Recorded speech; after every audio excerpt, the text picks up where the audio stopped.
Jingzhou शहर के बीचों बीच मैंने एक अप्लायंस रिपेयर शॉप खोली थी। दुकान के बाहर एक बड़ी सी साइन लगाई जिस पर लिखा था, हम हर चीज रिपेयर करते हैं, ऊपर से स्पेसशिप और स्पेस स्टेशन, नीचे तक एयरक्राफ्ट कैरियर और न्यूक्लियर सबमरीन। जो भी इलेक्ट्रिसिटी पर चलता है वो हमारे लिए कुछ नहीं। मुझे क्या पता था कि एक दिन सच में कोई मिलिट्री वाला आ धमकेगा। उस दिन मैं दुकान में बोर बैठा था, तभी अचानक एक बेहद एलिगेंट शार्पली ड्रेस्ड औरत ने दरवाजा धकेल कर खोला। उसके चेहरे पर एक अजीब सी गंभीरता थी, जैसे वो यहाँ मजाक करने नहीं आई थी। सर, क्या आप सच में सब कुछ रिपेयर करते हैं? बिल्कुल करते हैं, मैंने मुस्कुराते हुए कहा। Nuclear submarine, aircraft carrier, space station, बड़े ऑर्डर्स पर डिस्काउंट भी मिलता है, ऑनेस्टी की गारंटी है। तो बताइए आपको क्या रिपेयर करवाना है, न्यूक्लियर सबमरीन या एयरक्राफ्ट कैरियर? वो मेरी बात सुनकर जरा भी नहीं मुस्कुराई। बिना एक पल घुमाए उसने अपना ब्रीफकेस टेबल पर रखा और खोल दिया। अंदर एक चीज थी जो दिखने में बैटरी जैसी लगती थी, लेकिन जैसे ही मेरी नजर उस पर पड़ी मैं सीधा होकर बैठ गया। वो केयरफुली प्रोटेक्टिव फोम में लिपटी हुई थी। उसके ऊपर माइक्रोस्कोपिक सर्किट्स थे, छोटे छोटे क्रिस्टल जो एक कॉम्प्लेक्स नेटवर्क में एक दूसरे से जुड़े हुए थे। अगले ही पल मेरा दिमाग एकदम अलर्ट हो गया। ये क्या है? एक लिथोग्राफी मशीन का कैलिब्रेशन सेंसर मॉड्यूल, उसने सपाट आवाज में कहा। एक एक्सपेरिमेंट के दौरान पावर ओवरलोड हो गया, सेंट्रल कार्बन नीडल अरे जल गई और टूट गई। हमारे प्रोजेक्ट टीम को इसकी तुरंत जरूरत है। उसका नाम था चेन किंच। वो लॉन्ग एकेडमी ऑफ साइंसेज में रिसर्चर थी। उस एक्सीडेंट की वजह से पूरा प्रोजेक्ट ठप पड़ गया था। देश के कई स्पेशलाइज्ड इंस्टीट्यूशंस पहले ही हाथ खड़े कर चुके थे कि इसे जल्दी रिपेयर करना नामुमकिन है। अगर वो पूरी तरह लाचार न होती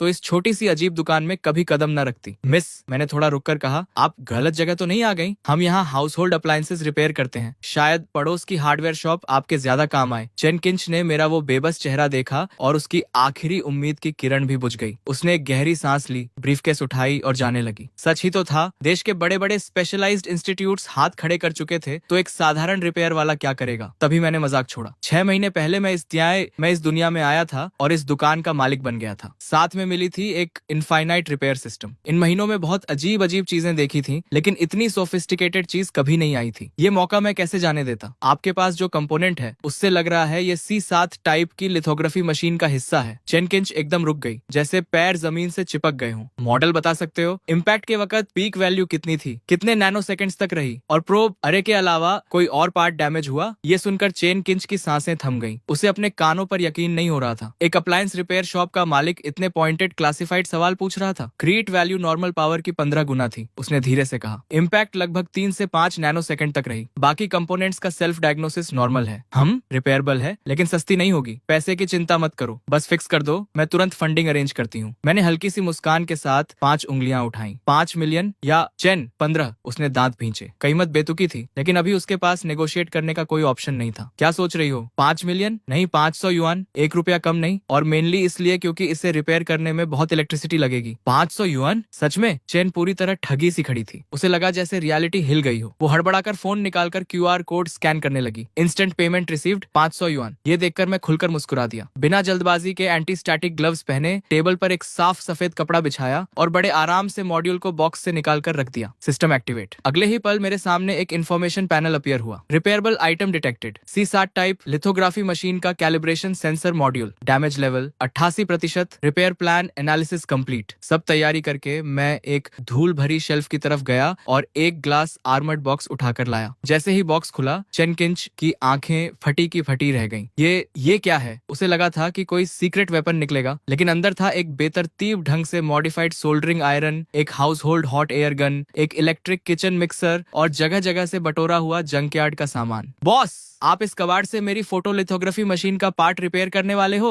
घबराओ मत, मैंने मुस्कुराते हुए कहा। ये सब इक्विपमेंट फैमिली एयरलूम है। अपोलो मिशन के जमाने में इससे पार्ट्स पॉलिश होते थे। लिथोग्राफी मशीन न होती तो मैं इसे निकालता भी नहीं। Apollo mission? चेन किंच के मुंह का कोना फड़का। पछतावा तो था कि यहाँ आई क्यों, लेकिन अब कोई चारा नहीं था। एक बार और ट्राई तो करना ही था। मैंने हेयर ड्रायर उठाया और मॉड्यूल पर चलाने लगा। न कोई हीट थी, बस हल्की सी ओजोन की स्मेल। लेकिन तभी चेन किंच ने हैरान होकर देखा कि माइक्रोमीटर स्केल सर्किट्स में कुछ हो रहा था। ये क्या है? इलेक्ट्रोडिट्रैक्शन इफेक्ट की रिवर्स रिएक्शन। एक स्पेसिफिक फ्रीक्वेंसी को पल्स में कन्वर्ट करके मेटालिक ट्रे की मेमोरी रिस्टोर की जा रही है। सिंपल वर्ड्स में उसे उसकी ओरिजिनल शेप याद दिलाई जा रही है। चेन अभी इस झटके से उभरी भी नहीं थी कि मैंने वो सोल्डरिंग आयरन प्लग इन कर दी। उसकी टिप पर एक बारीक नीडल लगी थी और वो धीरे धीरे रेड हॉट होने लगी। चेन का दिल फिर से तेज धड़कने लगा। इस जलती हुई नीडल से क्या करोगे? लेकिन मेरे चेहरे पर उस वक्त जो कॉन्सेंट्रेशन थी वो मैंने पहले कभी नहीं दिखाई थी। नीडल एकदम स्टिल थी। बहुत धीरे धीरे मैं उसे डैमेज प्रोब अरे के पास ले गया। जैसे ही टिप पास आई, एक बेयरली विजिबल इलेक्ट्रिक आर्क नर्क क्रैकल करने लगा। चेन ने वो नजारा देखा जो वो जिंदगी में कभी नहीं भूलेगी। आंखें बंद करो, मैंने कहा। ये बस कोल्ड एटम ग्लास है। लॉन्ग इंस्टीट्यूट के रिसर्चर्स इतने इंप्रेशनेबल क्यों होते हैं, जैसे कोल्ड एटम ग्लास पहले कभी देखा ही नहीं। लेकिन ये टेक्नोलॉजी, हम तो इसे फ्यूचर टेक्नोलॉजीज के आर्टिकल्स में लिखने से भी डरते हैं। चेन की आवाज कांप रही थी। उसे लग रहा था जैसे दशकों की मेहनत से बनाए गए साइंस के विजन को इस आदमी ने कबाड़ से तहस नहस कर दिया हो। ठीक है, आखिरी स्टेप, प्रोब नेटवर्क और माइक्रोमीटर सर्किट्स रीबिल्ड करना है। चेन उसे देखती रही, आंखें चौड़ी। मैंने एक बिस्किट टिन से कुछ पाउडर निकाला, एक छोटी सी ग्लास वायल में डाला, फिर उसमें एक विस्क डुबोकर ऑन कर दिया। ये अल्ट्रासोनिक सस्पेंशन नेबुलाइजेशन है। ओह, तुम जानते हो? लगता है तो है, मतलब रिसर्चर बुरे नहीं हो तुम। मैंने हल्की सी स्माइल दी और सोल्डरिंग आयरन ऑन की। एक स्पेशल मैग्नीफाइंग ग्लास के थ्रू चेन ने देखा कि जले हुए बेसिक सर्किट्स लाइटनिंग स्पीड से खुद को रिपेयर कर रहे थे और रिपेयर्ड सर्किट्स पहले से भी ज्यादा परफेक्ट थे। कुछ देर बाद मेरे माथे पर पसीने की बारीक बूंदें आ गईं। हो गया, मानना पड़ेगा, इस चीज की प्रिसीजन वाकई बहुत हाई है। ये सुनते ही चेन किंच की आंखें पूरी तरह खुल गईं। हो गया? आधे घंटे भी नहीं लगे। सच में इस पिन और बिस्कुट टिन के सामान से फिक्स हो गई। मेरी स्किल्स पर शक है क्या? शुरू से देख रही थी, अगर नहीं तो चेक कर लो खुद। और हाँ, मैंने तुम्हारी फोटोलिथोग्राफी मशीन की प्रिसीजन भी इम्प्रूव कर दी है, तो उसका एक्स्ट्रा चार्ज लगेगा। ये वर्ड्स सुनकर चेन के मन में एक तरफ कोल्ड एटम ग्लास और अल्ट्रासोनिक नेबुलाइजेशन के वो सीन्स गूंज रहे थे और दूसरी तरफ ये महान जीनियस अब पैसों की बात कर रहा था। दुनिया का सबसे अजीब इंसान। बॉस, पहले जो आपने इलेक्ट्रिसिटी वाली बात कही थी उसका मतलब क्या था? बताया था ना, फैमिली सीक्रेट टेक्निक है, आगे नहीं बताते। लेकिन लिथोग्राफी मशीन्स तो ज्यादा पुरानी है नहीं, आपके एंसेस्टर्स काफी जवान रहे होंगे। एक्स्ट्रा चार्ज कितना? मैंने 3 उंगलियां उठाई। 30,000 या 3? चेन फिर से हक्की बक्की। ज्यादा दे तो भी बुरा, कम दे तो भी बुरा। 300? मिस, स्टेट का पैसा यूं हल्के में मत लो। 300 युआन। वन छोड़ो। चेन किंच की चौड़ी आंखों में अविश्वास चमक रहा था। फिक्स हो गई? और इतना कम मांग रहे हो? ये फोटोलिथोग्राफी टेक्नोलॉजी है, मिलियंस मांगते तो भी देने पड़ते। 800 युआन, 1 पैसा कम नहीं। और हाँ, एक बात बताना भूल गया था, तुम्हारे मास्क की प्रिसीजन भी रिकैलिब्रेट कर दी। सॉरी, वो थोड़ा पुराना था, मुझसे रहा नहीं गया। ओरिजिनल रेजोनेंस फ्रीक्वेंसी थोड़ी कोर्स थी, मैंने 1 परसेंटेज पॉइंट ऊपर कर दी। तुम्हारे प्रोजेक्ट पर कोई खास फर्क नहीं पड़ेगा ना? कितना कहा? 1 परसेंटेज पॉइंट? चेन किंच की सांस रुक गई। एक रिसर्चर होने के नाते वो जानती थी कि वो 1 परसेंटेज पॉइंट कितनी बड़ी बात है। सर, क्या मैं आपका कॉन्टैक्ट ले सकती हूँ? क्यों? मैं एक रिस्पेक्टेबल आदमी हूँ। तुम्हारी चीज फिक्स कर दी, अब और क्या चाहिए? नहीं, एक्चुअली अगर कभी कुछ और फिक्स करवाना हो तो मुझे पता है, डर है कि रिपेयर होल्ड नहीं करेगी और मुझे ढूंढ नहीं पाओगी। नहीं, ऐसा नहीं, घबराओ मत, दुकान यही है, जब चाहो आ जाओ। अगर ठीक से फिक्स नहीं हुई तो 800 युआन वापस। चेन किंच के होठों का कोना एक बार खिंचा, फिर वो रिपोर्ट फाइल करने के लिए पलट गई। लेकिन जैसे ही बाहर निकली, फोन बजा। स्क्रीन पर नाम था डायरेक्टर जू। जैंगलिंग शू, कहाँ हो तुम? मैंने फोटोलिथोग्राफी मशीन का मॉड्यूल रिपेयर करवाने को नहीं कहा था? डायरेक्टर, चिंता मत करो, फिक्स हो गई, वापस लेकर आ रही हूँ। फिक्स हो गई? कहाँ करवाई? एक अप्लायंस रिपेयर शॉप में। लाइन पर एक लंबी खामोशी छाई, फिर धीरे से आवाज आई, कहाँ हो? मैं खुद आता हूँ। सड़क पर रिसर्च इंस्टीट्यूट की कार तेज रफ्तार से भागी जा रही थी। जो का चेहरा सफेद पड़ा हुआ था, ब्रीफकेस गोद में पकड़ी थी, नसें तनी हुई थी। वो जानता था डायरेक्टर अब ब्लास्ट करेगा, लेकिन उसका दिमाग बार बार उस कबाड़नुमा टूल्स और उस अजीब दुकान वाले की तरफ जाता था। उसे लगा जैसे कोई हास्यास्पद सपना देख आई हो। इंस्टीट्यूट के गेट पर पहले से सारी प्रोजेक्ट टीम्स के रिसर्चर्स जमा थे। जैसे ही कार रुकी, भीड़ टूट पड़ी। लिंचू, क्या मॉड्यूल फिक्स हो गया? दिखाओ जल्दी, हमारा प्रोजेक्ट और नहीं रुक सकता। फिक्स हुई? शायद। या तो हुई या नहीं हुई। ये शायद क्या है? और कहाँ फिक्स करवाई? स्पेशलिस्ट एजेंसी ने तो महीनों लगने की बात कही थी। अप्लायंस रिपेयर शॉप में। पूरी भीड़ की सांसें थम गई। Appliance repair shop photolithography machine की? ये क्या नॉनसेंस है? जैंगलिंग शू, तुम्हारा दिमाग तो ठीक है ना? जैंगलिंग शू कांप रही थी, आंखों में आंसू आने वाले थे। बस, सब चुप। डायरेक्टर की आवाज ने सबको फ्रीज कर दिया। जैंगलिंग शू, कंफर्म करो, फिक्स हुई? वो ब्लैंक दिमाग से बस सिर हिला दिया। ठीक है, क्लीन रूम लैब 1 में ले जाओ, टेस्टिंग होगी। अगर फिक्स हुई तो कारनामा हो जाएगा, अगर नहीं हुई कोर्ट मार्टियल के लिए तैयार रहो। बस यही था। अब सारी उम्मीदें उस सीमिंगली अनरिलायबल दुकान वाले पर टिकी थी। क्लीन रूम लैब 1 के अंदर प्रोटेक्टिव सूट्स में टेक्नीशियंस ने बड़े ध्यान से मॉड्यूल को बॉक्स से निकाला और टेस्टिंग शुरू की। भगवान, ये सोल्डरिंग टेक्निक क्या है? रिपेयर्ड सर्किट्स तो बेहद खूबसूरत हैं। लगता है जैंगलिंग शू ने कोई ऐसा एक्सपर्ट ढूंढा जिसे हम नहीं जानते थे। ये तो ओरिजिनल फैक्ट्री से निकला हुआ लग रहा है। नहीं, रुको, ये ओरिजिनल से भी ज्यादा परफेक्ट है। रिपेयर का कोई निशान तक नहीं। तभी एक रिसर्चर ने चिल्लाकर कहा, ये मटेरियल सस्पिशियस है, इमीडिएटली एनालाइज करो। सर, हमारे डेटाबेस में ये मटेरियल नहीं है। डेटाबेस में नहीं है? 2026 हो गया है और अभी भी अननोन मटेरियल्स हैं दुनिया में। जल्दी पावर ऑन करो टेस्टिंग के लिए। जू अब अपनी एक्साइटमेंट छुपा नहीं पा रहा था। बड़े स्क्रीन पर एक एक करके ग्रीन मैसेजेस आने लगे। Power system self check complete, no anomalies. Internal logic unit check complete, circuit test complete, values within control range. हर अनाउंसमेंट के साथ कमरे में मौजूद हर इंसान का दिल एक धड़कन ज्यादा धड़क रहा था। जो मॉड्यूल फिजिकली डिस्ट्रॉयड घोषित हो चुका था, वो एक एक वेरिफिकेशन प्रोसीजर पास करता जा रहा था। ये तो साइंटिफिक ही नहीं है, एक्यूरेसी टेस्ट रन करो। जू की बॉडी सुन्न पड़ गई। वो चेयर में धंस गया जैसे सारी एनर्जी निकल गई हो। सर, वैल्यूज स्ट्रेन्स हैं। ये सुनते ही जू की मुट्ठियां भिंच गईं। हथेलियों का पसीना आस्तीन तक भिगो गया। तो फेल हो गई? जू एकदम कुर्सी से उछला। नहीं सर, ये वैल्यूज किसी बहुत हाई लेवल फोटोलिथोग्राफी मशीन जैसी हैं। हम जो यूज कर रहे थे उससे 1% पॉइंट ज्यादा। मुझे शक है ये हमारा मॉड्यूल ही नहीं है, लेकिन अब भी दुनिया में किसी के पास भी ऐसी टेक्नोलॉजी नहीं होनी चाहिए। 1% पॉइंट ज्यादा, जो कि आंखें पलटी और वो बेहोश होकर गिर पड़ा। लेकिन बाकी सब यूफोरिक थे। स्क्रीन पर स्क्रॉल हो रहे डेटा को टकटकी लगाए देख रहे थे और एक कोने में चेन किंच अभी भी वहीं खड़ी थी, ब्लैंक एक्सप्रेशन के साथ। तो कैलिब्रेशन मॉड्यूल फिक्स हो गई? फिक्स नहीं जैंगलिंग सू, ये ब्रेक थ्रू है। तुमने एक कारनामा कर दिया। वो अपनी तरफ उंगली उठाते हुए बोली। मैंने? अभी तो डायरेक्टर कोर्ट मार्शल की बात कर रहे थे। एक पल में कारनामा कैसे? जैंगलिंग सू, इस बड़ी टेक्निकल डिफिकल्टी को ओवरकम करने में तुम्हारे एक्सेप्शनल परफॉर्मेंस के लिए मैं तुम्हें इस रिसर्च टीम का हेड नियुक्त करता हूँ। वो अपनी आंखों पर यकीन नहीं कर पा रही थी। लॉन्ग एकेडमी ऑफ साइंसेज में काम करना ही एक ऑर्डिनरी इंसान के लिए पिनिकल था। टीम लीडर बनना उसकी सोच से भी बाहर था। क्या ये सब उस मॉड्यूल रिपेयर की वजह से था? और उस मोमेंट में पहली बार उसे यकीन हुआ उस सीमिंगली अनरिलायबल लड़के की बातों पर। वो 1% एक्यूरेसी इंप्रूवमेंट भी सच था। बताओ चीफ जैंगलिंग, सारे स्पेशलाइज्ड एजेंसीज ने हाथ खड़े कर दिए थे। तुम किसके पास गई थी? आर्मी सब कॉन्ट्रैक्टर, जनरल स्टाफ का कोई बिगविग? इतनी इंपॉर्टेंट मैटर के लिए हम भी पर्सनली जाकर थैंक्स करना चाहते हैं। मैं झूठ नहीं बोल रही, सच में एक छोटी सी लोकल रिपेयर शॉप में फिक्स हुई। रिपेयर स्टैंड, टीवी फिक्स करना भी कॉम्प्लिकेटेड है वहाँ। हम फोटोलिथोग्राफी मशीन की बात कर रहे हैं। लिंक्सू, मजाक कर रही हो ना? बिल्कुल नहीं। उस वक्त सच में कोई चॉइस नहीं थी, इसीलिए वहां गई। दरवाजे पर लगी वो साइन ही थी जिसने उसकी नजर खींची। साइन पर लिखा था, ऊपर स्पेसशिप और स्पेस स्टेशन रिपेयर सिखाई जाती है, नीचे एयरक्राफ्ट कैरियर और न्यूक्लियर सबमरीन। जो भी इलेक्ट्रिसिटी पर चलता है वो यहाँ फिक्स होता है। पूरी लेबोरेटरी में एक पल के लिए मौत जैसी खामोशी छा गई। तो मैं अंदर चली गई। बॉस ने soldering iron, hot air gun और मिक्सर से वो मॉड्यूल रिपेयर किया और अंत में कुल 800 युआन लिए। जैसे जैसे वो बोलती जा रही थी उसकी आवाज कमजोर होती जा रही थी। उस मोमेंट में चैन किंच की तरफ सभी की नजरें घूम गईं और हर आंख में हैरानी और अविश्वास था। फोटोलिथोग्राफी मशीन रिपेयर करने के लिए एक रिपेयर शॉप? लेकिन ये तो बिल्कुल नॉनसेंस है। अगर उस आदमी में सच में इतना टैलेंट होता तो पूरी दुनिया उसके पीछे पड़ी होती। तभी जू आगे बढ़ा और ऊंची आवाज में बोला, ये मैटर अब टॉप सीक्रेट क्लासिफाइड है। जो भी इसके बारे में बात करेगा उस पर एस्पियोनाज का आरोप लगेगा। प्रोजेक्ट टीम, इस नई प्रिसीजन लेवल के साथ एक नई चिप सीरीज तुरंत मैन्युफैक्चर करो। मुझे जल्द से जल्द रिजल्ट्स चाहिए। फिर उसने चेन किंच की तरफ इशारा किया। जैंगलिंग शू, अभी जाना मत। उस शॉप का एड्रेस याद है? हाँ, परफेक्ट, मुझे वहां ले चलो। मैं उस बॉस से पर्सनली मिलना चाहता हूँ। 1 मिनट रुको,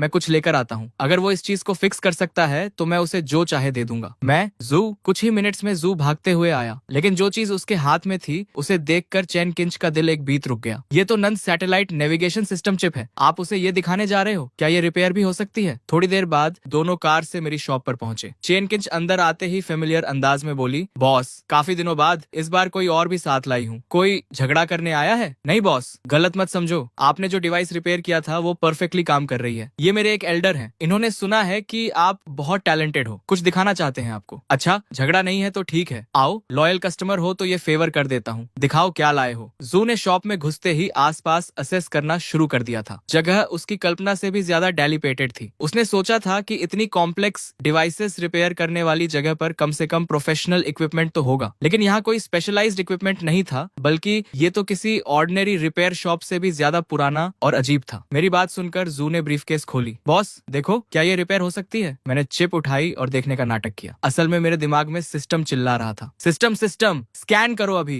रिपेयरेबल आइटम डिटेक्टेड। नंदो number 3 satellite navigation chip encrypted military version. Damage level 92%। Main logic gate blown. Data buffer failure military version. जैसे ही वो दरवाजे से अंदर आया था मुझे पता लग गया था कि ये कोई ऑर्डिनरी आदमी नहीं है, लेकिन आर्मी का होगा ये नहीं सोचा था। लग लग रहा है दुनिया सच में छोटी होती जा रही है। यंग मैन, ये चिप है, नंदो सैटेलाइट का नेविगेशन चिप है। मेन लॉजिक गेट उड़ गई है, डेटा बफर भी साथ गया। सडन सर्च की वजह से हुआ होगा। तुम्हारे प्रोटेक्शन मेजर्स सच में बहुत कमजोर हैं। पूरी वर्कशॉप में एक पल के लिए डेथली साइलेंस छा गई, जो कि उन थकी हुई आंखों में पहली बार पूरी तरह एस्टॉनिशमेंट का एक्सप्रेशन आया। लगता है इस लड़के में दम है। तो बॉस, फिक्स कर सकते हो ना? प्राइस की बात करो। मैंने 5 उंगलियां उठाई और जो की नाक के सामने हिलाई, जो मन में खुश हो गया। 5 लाख, ठीक है 5 लाख। 5 करोड़ भी होते तो डील था। QR कोड से दे दो या कैश? नहीं नहीं, 5 लाख नहीं, 500 युआन। क्या 500 युआन? 500 युआन में तो चिप का बॉक्स भी नहीं आता। ये प्राइस तो देश की कटिंग एज टेक्नोलॉजी का अपमान है। टेक इट और लीव इट। तुम रिसर्चर्स को पैसा बहुत आसानी से मिल जाता है। 500 और 1 पैसा नहीं, वरना मैं हाथ नहीं लगाता। फिक्स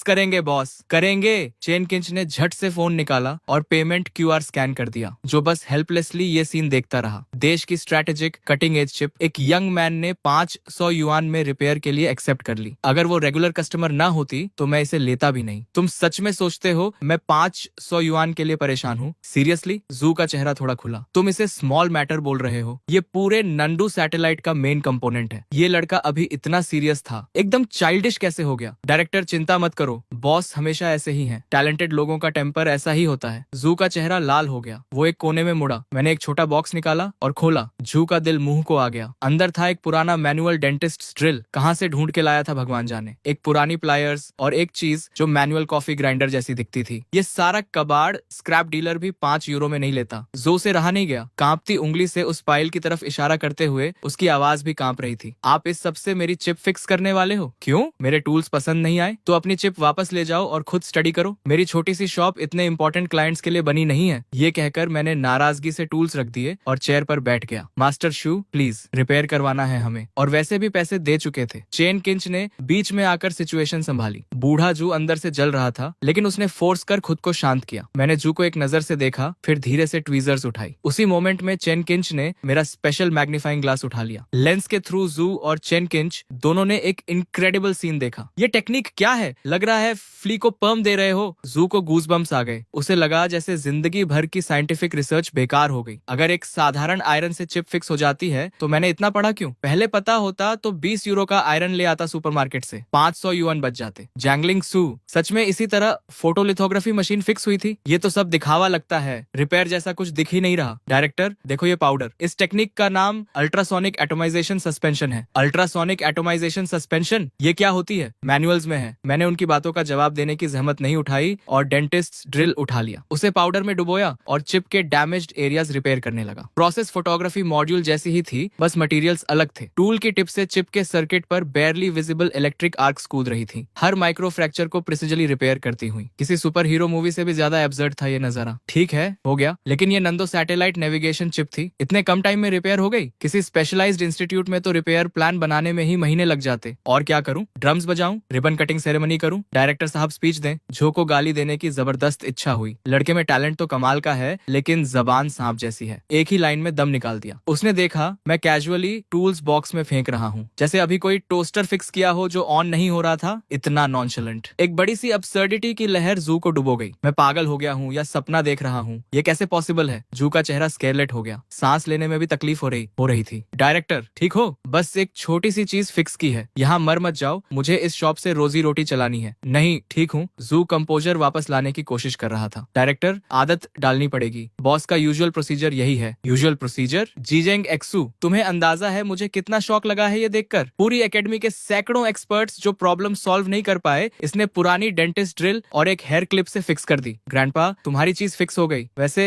मंथली सिग्नेचर एल्गोरिदम थोड़ा बेसिक था तो मैंने उसे इम्प्रूव कर दिया। लोअर लेवल पर केजेस की संख्या भी कम थी, लेआउट भी ठीक नहीं था, वो भी फिक्स कर दिया। बच्चों का खेल। मैंने एक लंबी सांस ली। मेरा इरादा था जू से एक्स्ट्रा 200 युआन मांगने का, लेकिन वो पहले ही हांफने लगा था तो छोड़ दिया। बूढ़े को तकलीफ नहीं देनी थी। इतने कम टाइम में चिप फिक्स ही नहीं की, एल्गोरिदम भी ऑप्टिमाइज किया और पूरी स्ट्रक्चर भी रीअरेंज कर दी। क्या ये इंसेनली पॉसिबल है? ठीक है, चिप वापस लो, इस बार एक्स्ट्रा चार्ज नहीं करूंगा। सस्ते में छूट रहे हो। मंथली सिग्नेचर फ्रीक्वेंसी अब ज्यादा स्टेबल होगी। थ्योरी में सिंक्रोनाइजेशन एरर 1-2 यूनिट कम होनी चाहिए। एग्जैक्ट कितनी कम होगी कैलकुलेट नहीं कर पाया, वापस जाकर खुद मेजर कर लेना। जो से और बर्दाश्त नहीं हुआ। आंखें पलटी, पैरों से जान निकल गई और वो जोर से जमीन पर गिर पड़ा। उधर लॉन्ग एकेडमी के क्लीन रूम नंबर 1 में भी हलचल मची हुई थी। हर चेहरे पर वैसी गंभीर गंभीरता थी जैसे कोई बैटल फाइट कर रहा हो। Photo sensitive resin layer uniformity verification complete, margin of error with in acceptable limits. Mask calibration के दौरान टारगेट एक्यूरेसी 1% बढ़ी। अलाइनमेंट पैरामीटर्स रिकैलकुलेट हो रहे हैं। Vacuum chamber pressure stable, preset value reached. चारों तरफ से रिपोर्ट्स आ रही थी, आवाजों में अर्जेंसी थी। चीफ इंजीनियर देंग बड़े स्क्रीन को एकटक देख रहे थे, ईयरपीस में आती आवाजें सुनते हुए। एक परसेंटेज पॉइंट इंप्रूवमेंट, सबसे इनसेन एक्सपेरिमेंट। अगर ये कंफर्म हो गया तो चाइना ऑप्टिकल टेक्नोलॉजी में बाकी दुनिया को बहुत पीछे छोड़ देगा। और ये सब एक छोटी सी वर्कशॉप के रिपेयर से। वो अभी भी यकीन नहीं कर पा रहे थे। एक्सपोजर प्रोसीजर लॉन्च करो, देंग ने इंटरकॉम पर फाइनल ऑर्डर दिया। एक लो हम सुनाई दी और मशीन स्टार्ट हुई। सबने सांसें रोक ली। ये मोमेंट ऑफ ट्रूथ था। डेटा स्क्रीन पर फ्रैंटिकली स्क्रॉल हो रहा था। हर कैरेक्टर जैसे अपनी अलग हार्ट बीट से पल्स कर रहा था। Exposure complete, sharp reveal, drawing, हर स्टेप टेक्स्ट बुक परफेक्ट था। जब रोबोटिक आर्म ने वो गोल्डन वेफर जिस पर अनगिनत लोगों की उम्मीदें टिकी थी टेस्ट टेबल पर रखा तो डेंग का दिल रुकते रुकते बचा। Perfect test result, all units and parameters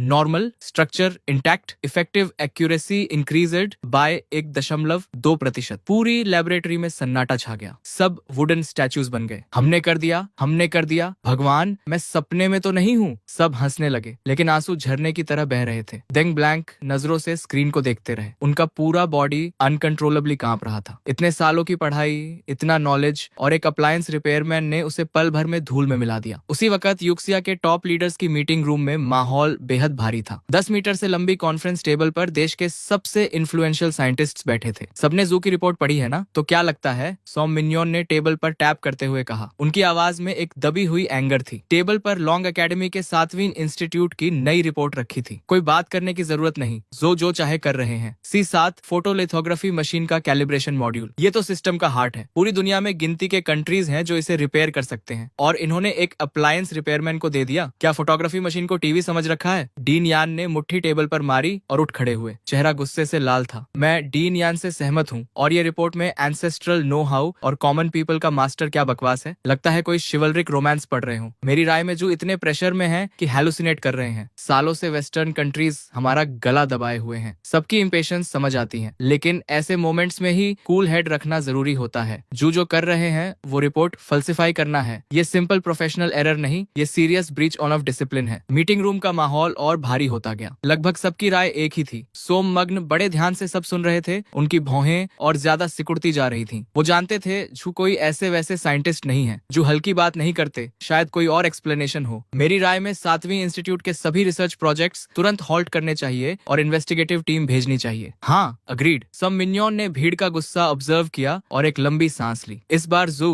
तुमने सच में ज्यादा ही कर दिया। तभी अचानक मीटिंग रूम का दरवाजा खटखटाया गया। सेक्रेटरी का चेहरा लाल था। मिनिस्टर, 7वीं रिसर्च इंस्टीट्यूट से अभी एक और अर्जेंट रिपोर्ट आई है। जो फिर कब रुकेंगे? ये अगली रिपोर्ट में लिखेंगे गंडम बना दिया। डीन यान ने कंटेम्प्ट से नाक सिकोड़ी। चेहरा और गंभीर होता जा रहा था। रिपोर्ट में लिखा है कि 7वीं इंस्टीट्यूट ने एक नई इलेक्ट्रॉनिक चिप डेवलप की है। कंप्लीटली नया एटिंग स्टैंडर्ड यूज हुआ है। कंप्लीटली नया मतलब रिपोर्ट के अकॉर्डिंग इसकी एक्यूरेसी हमारी करंट चिप से 1% पॉइंट ज्यादा है। ये सुनते ही मीटिंग रूम में पहले खामोशी छाई, फिर लिटरली उखड़ पड़ा। 1% पॉइंट? जानते हो इसका क्या मतलब है? वो रिपोर्ट लाओ जल्दी। डीन युआन ने रिपोर्ट की तरफ झपट्टा मारा और एक झटके में उठा ली। पढ़ते पढ़ते उनका पूरा बॉडी कांपने लगा। रोके नहीं रुक रहा था। डीन युआन ने रिपोर्ट की तरफ झपट्टा मारा और एक झटके में उठा ली। पढ़ते पढ़ते उनका पूरा बॉडी कांपने लगा। रोके नहीं रुक रहा था। डीन, क्या हुआ? ठीक हो? ये फिगर्स सही हैं, लेकिन ये पॉसिबल कैसे है? इंसान झूठ बोल सकता है लेकिन नंबर्स नहीं। इतने सालों की रिसर्च में डेटा में जरा सी भी गड़बड़ी वो पल भर में पकड़ लेते थे, लेकिन इस रिपोर्ट के फिगर्स बिल्कुल एक्यूरेट थे। मैं पहले ही कहता था जू डायरेक्टर सालों से हैं, वो कभी कुछ गलत नहीं करते, लेकिन ये केस बहुत अजीब है। क्या हो सकता है कि ये उनकी पुरानी रिसर्च का कल्मिनेशन हो? कोई पीक पर पहुंचना और किस्मत से ब्रेक थ्रू हो गई। किस्मत? 1% पॉइंट और तुम उसे किस्मत बोल रहे हो? सोम मिन्जुआंट ने आर्ग्यूमेंट को इग्नोर किया। उन्होंने क्विकली रिपोर्ट उठाई और डिटेल में एग्जामिन की। कुछ देर बाद उनकी नजर भी 1.2% ब्रेक थ्रू और नई चिप के बीच डोलने लगी। जेंटलमैन, इन रिपोर्ट्स का डेटा इररेफ्यूटेबल है। इसका मतलब जू की पहली रिपोर्ट किसी भी हालत में फेक नहीं हो सकती। लेकिन अब असली प्रॉब्लम ये रिपेयर शॉप है। सोम मिन्जुआंट ने एक गहरी सांस ली। चेहरे पर हैरानी थी लेकिन ज्यादा कंफ्यूजन। अप्लायंस रिपेयर, लोगों के बीच छुपा हुआ मास्टर, एंसेस्ट्रल नो हाउ, ये सब वर्ड्स नॉर्मल लगते हैं, लेकिन एक साधारण अप्लायंस रिपेयरमैन जो फोटोलिथोग्राफी मशीन फिक्स कर दे और सबसे जरूरी बात वो सक्सीड भी हो गया, ये मेरे लिए मानना बहुत मुश्किल है। हम फोटोलिथोग्राफी मॉड्यूल की बात कर रहे हैं, ऐसी चीज जिसे दुनिया में गिनती के कंट्रीज रिपेयर कर सकते हैं। ये एक साधारण अप्लायंस रिपेयरमैन से कैसे होगा? शायद डीन जू जू कुछ छुपाने की कोशिश कर रहे हो। शायद ये अप्लायंस शॉप एक्चुअली डीन जू का कोई सीक्रेट बेस हो। शायद वो कुछ और ही हाइड करना चाहते हैं, एक एकेडमिक ने भौहें सिकोड़कर कहा। मीटिंग रूम में फिर से शोर उठ गया। चिप के रिजल्ट्स ने उन्हें स्पीचलेस कर दिया था, लेकिन जितनी हैरानी थी उतनी ही क्यूरियोसिटी उस अप्लायंस शॉप के बारे में बढ़ती जा रही थी। हमें जरूर पता लगाना होगा। चावली, कुछ आदमी लेकर जाओ और वो शॉप ढूंढो। देखो ये जगह सच में एग्जिस्ट करती है या नहीं, और याद रहे बिल्कुल डिस्क्रीट रहना। अगले दिन होश संभाल कर मैंने शॉप फिर से खोली। कल जू मेरी शॉप के बीच में ही बेहोश हो गए थे। किस्मत से एम्बुलेंस जल्दी आ गई, वरना जो कुछ 100 युआन कमाए थे वो भी जाते। तभी 2 मिडिल एज्ड आदमी पर्पस के साथ अंदर आए। एकदम सीधे खड़े, चेहरे स्टर्न, कपड़े ऑर्डिनरी लग रहे थे, लेकिन उनसे एक ऑरा निकल रहा था जो आम इंसान से बिल्कुल नहीं मिलता था। बस माथे पर साइन लिखा होना बाकी था। Plain clothes cop. अंदर आते ही सर्वे करने लगे। ये कस्टमर्स का बिहेवियर तो बिल्कुल नहीं था। कल एक केस गया,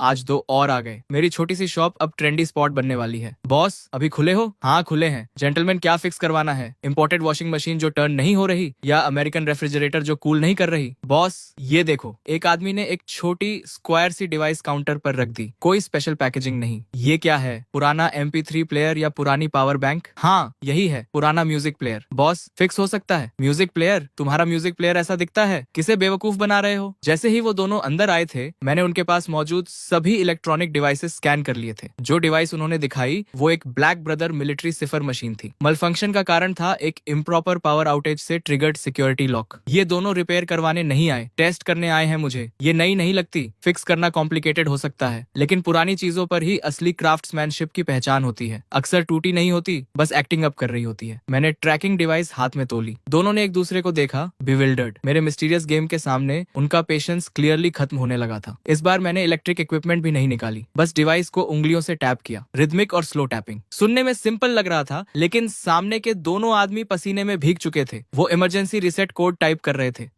मैं पहचान गया, ये नेशनली रिकॉग्नाइज्ड ट्रैकिंग डिवाइस है। ये रिसेट सीक्वेंस एक्चुअली डिवाइस को बिना डिटेक्ट हुए डिस्ट्रॉय करने के लिए डिजाइन किया गया है। लेकिन एक अप्लायंस शॉप का मालिक ये कैसे जान सकता है? शक की आंधी उन्हें घेर ही रही थी कि मेरे हाथ में पकड़े डिवाइस की रेड लाइट फ्लैश करने लगी। लो, हो गया। मैं कहा था ना, इस तरह की गैजेट को बस एक अच्छे ओवरहॉल की जरूरत होती है। 20 युआन QR कोड से मैंने डिवाइस सीधे टेबल पर फेंकी और 2 उंगलियां उठाई। दोनों कंप्लीटली डमफाउंडेड थे। ये तुम्हें कैसे पता? क्या पहले ही बताया था ना, फैमिली सीक्रेट। ग्रैंडफादर ने यही ट्रिक से गांव के ट्रैक्टर की कॉन्स्टिपेशन ठीक की थी। फिर मैं रुका। लेकिन जेंटलमैन, तुम मुझे ये डिवाइस लाकर MP3 प्लेयर बताते हो? ये बहुत ऑनेस्ट नहीं है। अगर मैंने सच में इसे म्यूजिक प्लेयर समझ लिया होता और खोल के तोड़ दिया होता तो किसकी गलती होती? ये सुनते ही दोनों के रोंगटे खड़े हो गए। एक बिजली सी उनके बॉडी से गुजरी। उन्होंने सोचा था ये यंग मैन कुछ नहीं जानता, लेकिन वो तो जैसे ही अंदर आए थे, इसने सब फिगर आउट कर लिया था। बस बकवास बंद करो, पेमेंट करो और जाओ। बिना पे किए जाने की कोशिश मत करना। यहाँ हर तरफ सर्वेलेंस कैमरास हैं। देते हैं। दोनों फ्रेनेटिकली फोन निकालकर 20 युआन स्कैन करने लगे। और कुछ काम है? फिक्स हो गई तो जाते क्यों नहीं? मैंने पेमेंट कंफर्मेशन देखी। वो दोनों अजीब नजरों से मुझे देखते हुए तेजी से बाहर निकल गए, जैसे आग लगी हो। लेकिन शॉप से थोड़ी दूर जाते ही दोनों कार में बैठ गए और गहरी सांस ली। सर, हम बोल रहे हैं, क्या वो शॉप एग्जिस्ट करती है? हाँ, शॉप डेफिनेटली एग्जिस्ट करती है। बस ये आदमी थोड़ा क्रीपी है, जितना हमने सोचा था उससे कहीं ज्यादा। जैसे ही हम थ्रेशोल्ड पर गए, उसके ट्रैप में आ गए। उसने तुरंत समझ लिया क्या फिक्स करवाना है, और वो एनक्रिप्टेड अनलॉकिंग मेथड भी जानता है। हमारा एनक्रिप्टेड अनलॉकिंग मेथड। ये कैसे पॉसिबल है? ये microphone top of the line है। नेशंस के बीच एस्पिनाज ऑपरेशंस काउंटर करने के लिए स्पेसिफिकली डिजाइन की गई है। मिनिस्टर, मैं जो कह रहा हूँ वो सच है। इस रिपेयर शॉप का ओनर बहुत सस्पिशियस है। इस तरह एक्सप्लेन करना कॉम्प्लिकेटेड है। ठीक है, दोनों अभी घर जाओ। हॉस्पिटल के डिसइंफेक्टेंट की स्मेल जू के नथुनों में भर गई। हार्ट मॉनिटर की फेंट स्टेडी बीप गूंज रही थी। सर, आंख खुल गई। चिप, मेरी चिप कहाँ है? चिप यहाँ है। छोटा केस झट से उनके पास लाया गया। जू ने जल्दी से चिप देखी, सेफ और साउंड। दिल की धड़कन आखिरकार नॉर्मल हुई और एक राहत की सांस निकली। मुझे हॉस्पिटल से जाना है। डॉक्टर ने कहा है अभी कंडीशन अलाउ नहीं करती, रेस्ट चाहिए। इम्पॉसिबल, ये क्रूशियल मोमेंट है, मुझे निकलना ही होगा। जो जिद से उठ खड़े हुए और जल्दी से कपड़े पहने। नंदो सैटेलाइट चिप को सीने से लगा लिया। कभी ये सिर्फ स्क्रैप मेटल का ढेर था, लेकिन अब ये उनकी सबसे कीमती चीज थी। कार लाओ, अभी चलते हैं। थोड़ी देर बाद 7वीं रिसर्च इंस्टीट्यूट की बिल्डिंग सामने आई। कई सिक्योरिटी चेक पॉइंट्स पार करके कार एडमिनिस्ट्रेशन बिल्डिंग के सामने रुकी। जैसे ही कार रुकी, एक व्हाइट कोट पहने रिसर्चर घबराए हुए चेहरे के साथ दौड़ता हुआ आया। क्या हुआ? हुआ? डायरेक्टर, सेंट्रल सिस्टम्स से लोग आए हैं, अभी लैब में हैं। Central systems? इतनी अचानक? 7वीं रिसर्च इंस्टीट्यूट में इंस्पेक्शन के लिए आए थे। फोटोलिथोग्राफी मशीन के लिए डेवलप की गई नई प्रिसीजन चिप जो 1% ज्यादा एक्यूरेट है। शायद उन्हें यकीन नहीं हुआ तो पर्सनली देखने आ गए। क्या कहा? 1% ज्यादा प्रिसीजन वाली चिप कंप्लीट हो गई। ये सुनते ही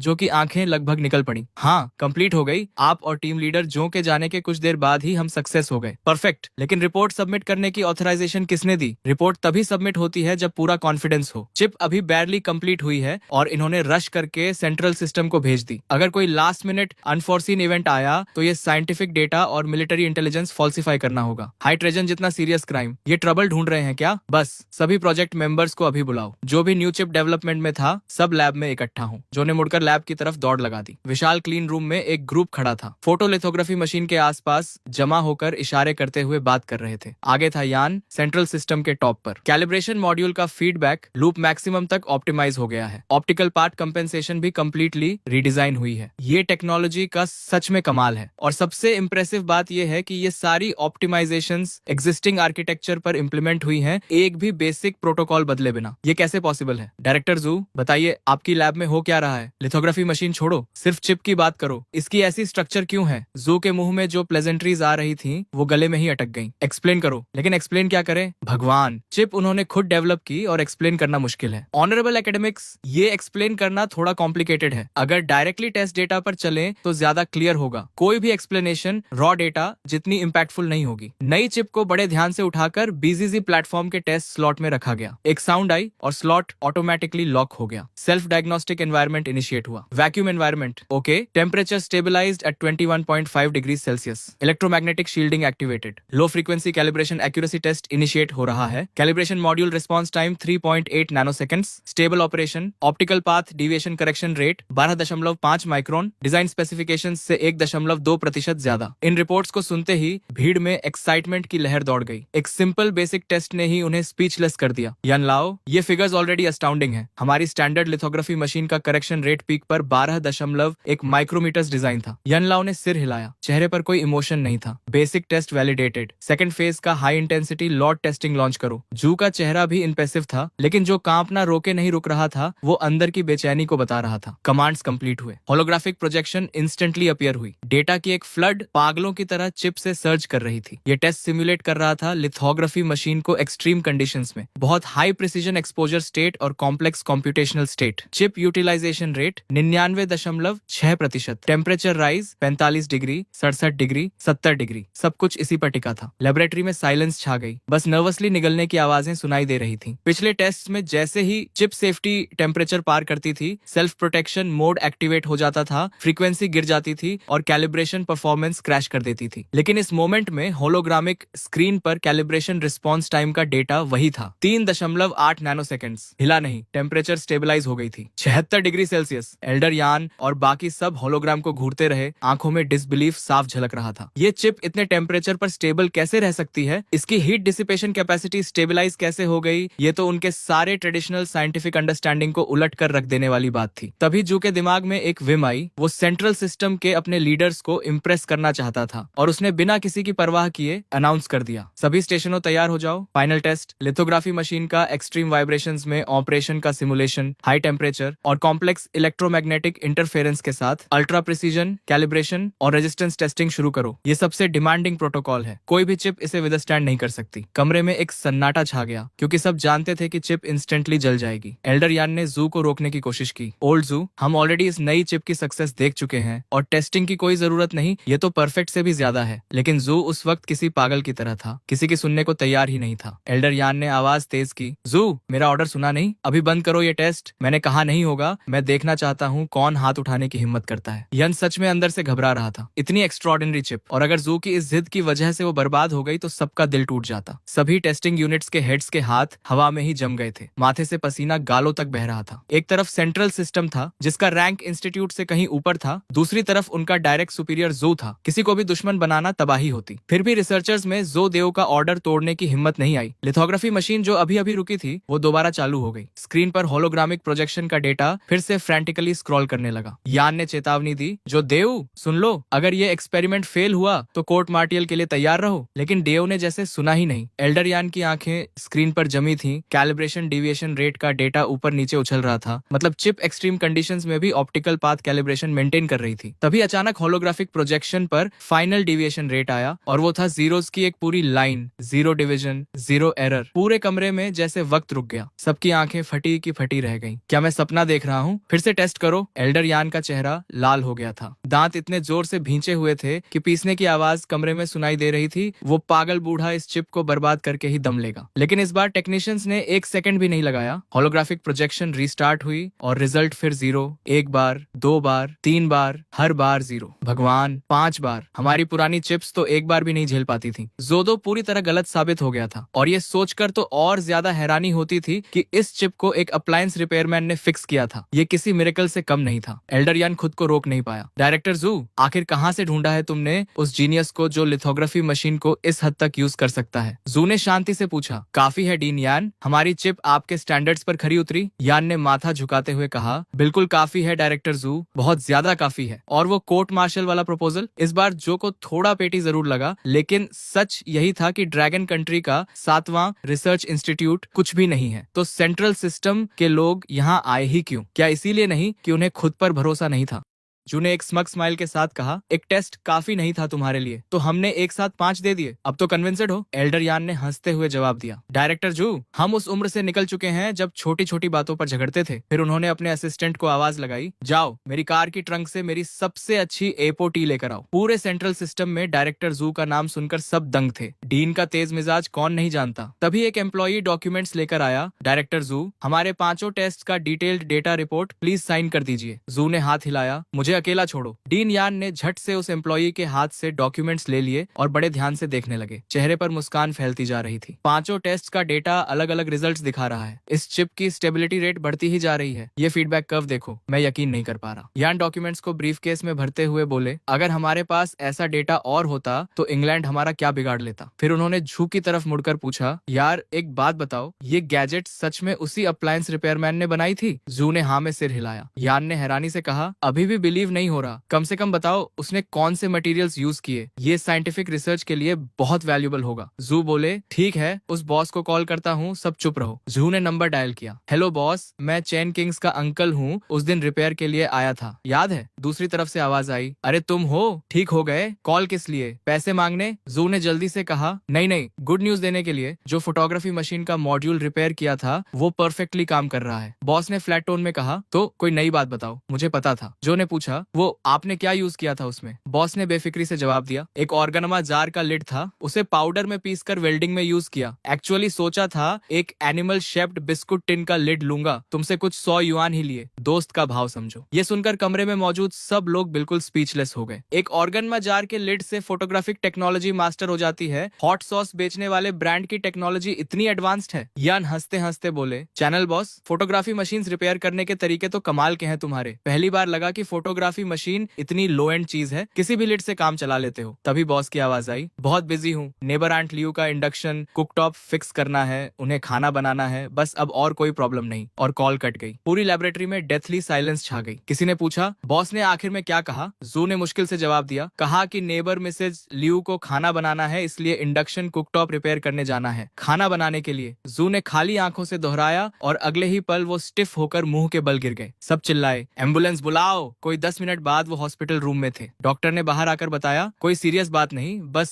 सडन इमोशनल आउटबर्स्ट की वजह से ब्लड प्रेशर स्पाइक हो गया। इनकी उम्र में स्ट्रॉन्ग इमोशंस से बचना चाहिए। ये सुनकर जू का दिल जो अभी अभी डूब रहा था थोड़ा शांत हुआ। स्ट्रॉन्ग इमोशंस और ऑर्गेनमा जार के लिड से रिपेयर हुई फोटोग्राफी मशीन से ज्यादा पावरफुल इमोशन क्या होगा? ये तो सारी साइंटिफिक थ्योरीज को उलट देने वाली बात थी। बाकी सब रिसर्चर्स जू के पास आ गए। डायरेक्टर जू, उस बॉस से दोबारा कॉन्टेक्ट करवाइए। हमें जानना है कि फोटोग्राफी मशीन रिपेयर करने वाले लिड की होगनमा ब्रांड कौन सी है। ये चाइना के लिए बहुत जरूरी है, आप अकेले मत रखिए इसे। जो ने हाथ उठाया, घबराओ मत, क्रेडिट कहीं नहीं जाएगा। बस उस बॉस का मिजाज बहुत कड़क है, हमारी स्टेटस उसकी नजर में कुछ नहीं। सही मौका देखकर उसे देश की सेवा के लिए कन्विंस करूंगा। सबने समझदारी से सिर हिलाया। उधर दोपहर की सुस्त धूप में मैं सुबह का काम निपटाकर आराम कर रहा था, हाथ सिर के पीछे रखे, कुर्सी पर हिलते हुए सोच रहा था कि आज खाने में क्या होगा। तभी बाहर से एक जानी पहचानी आवाज आई, लिटिल चेन। अरे लिटिल चेन, खाया नहीं अभी तक? देखो इंडक्शन हॉब फिक्स हो गया। कितनी जल्दी? ग्रैंडमा ने ब्रेस्ड पोर्क बनाया है, आओ चखो, मैंने मुस्कुराते हुए कहा। शुक्रिया ग्रैंडमा। सच कहूँ तो 800 मसालों वाला रेस्टोरेंट का खाना भी उस होममेड खाने के सामने कुछ नहीं जो सिर्फ नमक और डार्क सोय सॉस से बने, कहीं ज्यादा स्वादिष्ट होता है। ग्रैंडमा बोली, शुक्रिया तो मुझे करना चाहिए, तुम रिपेयर के पैसे भी नहीं लेते। आज तुम्हारे बिना ग्रैंडमा खाना भी नहीं बना पाती। तुम तो ऑफिशियल कस्टमर सर्विस से भी बेहतर हो। इधर ये बातें हो रही थी, उधर सेंट्रल सिस्टम के मेन ऑफिस में 2 आदमी खड़े थे जिनके सिर इतने झुके थे कि लगभग जमीन छू रहे थे। उनके सामने डेस्क पर बैठे मैनेजमेंट की पीठ बिल्कुल सीधी थी और सामने रखा था वो बग जो मैंने रिपेयर किया था, एक military grade bug, alpha rated security, जिसकी कोर टेक्नोलॉजी को कई रिसर्च इंस्टीट्यूट्स ने मिलकर फाइनलाइज किया था और एक छोटी सी रिपेयर शॉप के मालिक ने उसे हैक कर लिया था। कितना वक्त लगा उसे? 5 मिनट नहीं, 6 मिनट। एक मिलिट्री ग्रेड स्पाई डिवाइस बिना किसी टूल के हैक किया। तुम मुझे बेवकूफ समझते हो? मैनेजमेंट की आवाज में गुस्सा साफ था। एक ऑफिसर ने जवाब दिया, सर ये सच है, हम म्यूजिक प्लेयर बोलकर गए थे, उसने लेते ही top secret reboot sequence type किया, वो सिस्टम भी एक्टिवेट कर दिया जिस पर हम काफी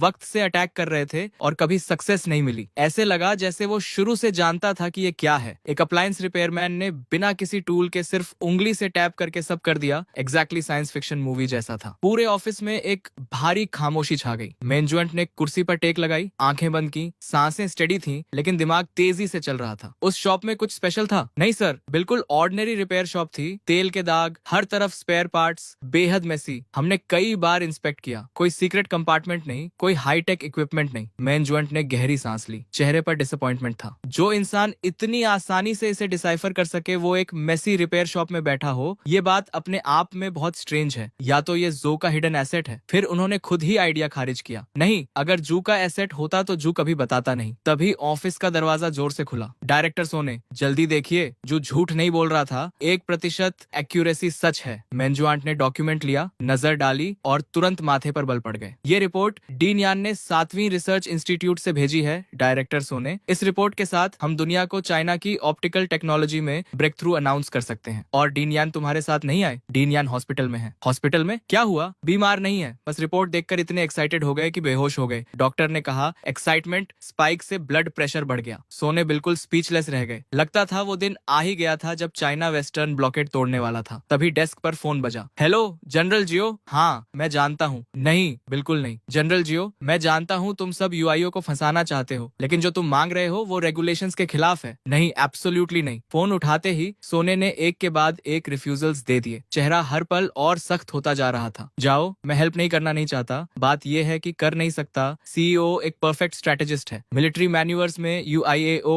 हर कमांडर का नाइटमेयर होता है। वो कभी रूल्स से नहीं खेलता, उसकी टैक्टिक्स बेहद कनिंग है। पिछले साल जाओ की elite armoured division exercise area का आधा हिस्सा भी पार नहीं कर पाई थी कि कमांड ने पूरी यूनिट को वाइप्ड आउट डिक्लेयर कर दिया। जाओ की आवाज आई, योशियो के साथ मैन्यूवर्स में एक ही रूल है कि कोई रूल नहीं। वायो सुन, इस बार एक्सरसाइज फ्यूचर हाईटेक वॉर पर फोकस्ड है। हम पुरानी आर्मी से फ्यूचर वॉर नहीं लड़ सकते, तुम्हें मेरी हेल्प करनी होगी। इस बार मुझे योशियाओ को कॉर्नर करना ही है। सोने बोले, ओल्ड मैन जाओ, आर्मी के अपने रूल्स हैं, रिसर्च इंस्टीट्यूट के अपने, दोनों अलग सिस्टम्स हैं। इंस्टीट्यूट का इक्विपमेंट मिलिट्री कन्फ्रंटेशन में यूज नहीं हो सकता। सोने का चेहरा तन गया था। अगर उसने हेल्प की तो बहुत बड़ी गलती होगी। एक्सरसाइज कमांड वेपन्स इंस्पेक्ट करेगी और शक सीधे उन पर आएगा। जाओ बोले, रूल्स तोड़ने के लिए ही बनते हैं, इंसान जिंदा होते हैं। एक बार हेल्प करो, अपने बेस्ट ट्रेन्ड सोल्जर्स तुम्हारी सिक्योरिटी पर लगा दूंगा, साथ में 20 साल पुरानी म्योटे की कुछ बॉटल्स भी। मेरे पास गार्ड्स हैं, दारू की कमी भी नहीं। ब्रदर सोने, एक काम करो, लेजर या इलेक्ट्रोमैग्नेटिक पल्स वेपन कुछ भी दे दो। लैब का कोई प्रोटोटाइप जिसमें थोड़ी सी भी पोटेंशियल हो, बस इतना काफी है। जाओ की आवाज में लगभग गिड़गिड़ाहट थी। सोने के माथे पर पसीना आ गया। वो जानते थे कि ये मैन्यूवर्स आर्मी के लिए कितनी जरूरी थी। तुमसे इक्विपमेंट लिया तो एक्सरसाइज का कोई मतलब नहीं रहेगा, ये तुम्हें टफ बनाने के लिए है। जाओ बोले, ब्रदर योशियाओ की टैक्टिक्स को ट्रेनिंग कह रहे हो तुम? Hypersonic missiles, drone launches, exactly science fiction जैसा है। मेरे रेडार्स डिटेक्ट भी नहीं कर पाते और कमांड बोल देती है एक्सरसाइज खत्म। अगर सच में नहीं दे सकते तो कम से कम प्रिसीजन गाइडेंस चिप्स दे दो, मैं खुद वॉरहेड्स पर इंस्टॉल कर लूंगा। जनरल जाओ, ये प्रिंसिपल की बात है। मिनिस्टर सोने, आप तो सच में रोल मॉडल हैं, तो फिर मेरी लाश उठाने आ जाना। जाओ ने फोन पटक दिया। सोने हाथ में साइलेंट रिसीवर लिए बैठे रहे। इस बार उन्होंने सच में जाओ को नाराज कर दिया था। उधर रिसर्च इंस्टीट्यूट 7 की लैब में मशीन्स की गुनगुनाहट के बीच लैब कोट्स में रिसर्चर्स इधर उधर भाग रहे थे। एक रिसर्चर ने दूसरे से पूछा, डायरेक्टर जू इस बार क्या कर रहे हैं? पता नहीं, सुना है नुओ 3 रिपेयर करवाई है, उसकी परफॉर्मेंस टेस्ट करनी है। नंदो 3? लेकिन वो तो स्पेस प्रोग्राम का अबैंडन्ड प्रोजेक्ट था। डायरेक्टर जू ने कहां से रिपेयर करवाया? वही रिपेयर शॉप तो नहीं होगी? वो शॉप सच में रोडो 3 जैसी चीज भी फिक्स कर सकती है। सब थोड़े बिलेवर्ड थे। उस मिस्टीरियस रिपेयर शॉप के आने के बाद से उनका वर्कलोड जैसे कभी खत्म ही नहीं होता था। पहले मशीन्स को थोड़ा ब्रेक मिलता था, अब नॉन स्टॉप काम था। तभी किसी ने आवाज लगाई, ये क्या बातें कर रहे हो, जल्दी करो, डायरेक्टर जू बस आने ही वाले हैं। बात खत्म भी नहीं हुई थी कि जू प्रोटेक्टिव क्लोथिंग पहने एक स्मॉल ब्रीफकेस लिए अंदर आ गए। प्रेपरेशंस कैसी हैं सर? सब रेडी है। अच्छा, नंदो 3 सैटेलाइट नेविगेशन सिस्टम के high precision atomic clock synchronization chip का टेस्ट ऑफिशियली शुरू होता है। नंदो 3 चिप रेडी करो, टारगेट लॉक करो,